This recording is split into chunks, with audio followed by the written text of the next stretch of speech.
Kematian anggota TNI Angkatan Udara, Brigjen Muhammad Indra Wijaya disebut-sebut mirip dengan kasus pembunuhan Nofriansah Yosua Huta Barat. Kemiripan yang dimaksud yakni ditemukannya banyak kejanggalan atas kematian Prada Indra maupun Yosua. Ahli psikologi forensik Reza Indragiri mengatakan, jika melihat kasus Brigadir J sebelumnya, maka kasus Prada Indra harus diusut tuntas melalui investigasi ulang. Reza menambahkan, dalam perkara Prada Indra, proses investigasi ulang harus mendapatkan perhatian khusus dari Panglima TNI. Jika perlu, kata Reza, otopsi ulang jenazah korban patut dilakukan.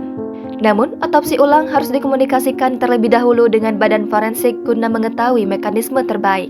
Senada dengan Reza, mantan Kabahis TNI Soleman B. Ponto juga menilai perlunya penyelidikan hingga tuntas untuk kasus tewasnya Prada Indra.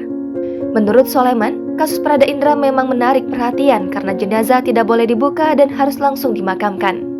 Sebab dalam kondisi yang ideal, seharusnya jenazah boleh sekali dilihat bersama karena kematiannya tidak wajar. Namun, dikarenakan saat ini pihak TNI Angkatan Udara juga telah menetapkan 4 orang tersangka terkait dugaan penganiayaan terhadap almarhum, saat ini yang perlu dilakukan adalah menunggu hasil penyelidikan dan interogasi. Diberitakan sebelumnya, Muhammad Indra Wijaya meninggal dalam perawatan di Rumah Sakit Pangkalan Angkatan Udara, Manuhua Biak, pada Sabtu 19 November lalu.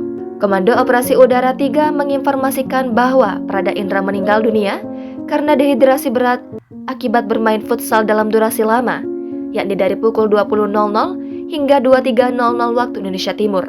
Keluarga masih mempercayai keterangan itu, sampai akhirnya jenazah Indra tiba di Tangerang. Namun, melihat kondisi tubuh Prada Indra yang penuh luka, lebam, tubuh yang diformalin dan darah bercucuran membuat pihak keluarga meragukan penyebab kematian Prada Indra yang disebut karena dehidrasi. Jangan lupa subscribe, share, komen, dan like ya!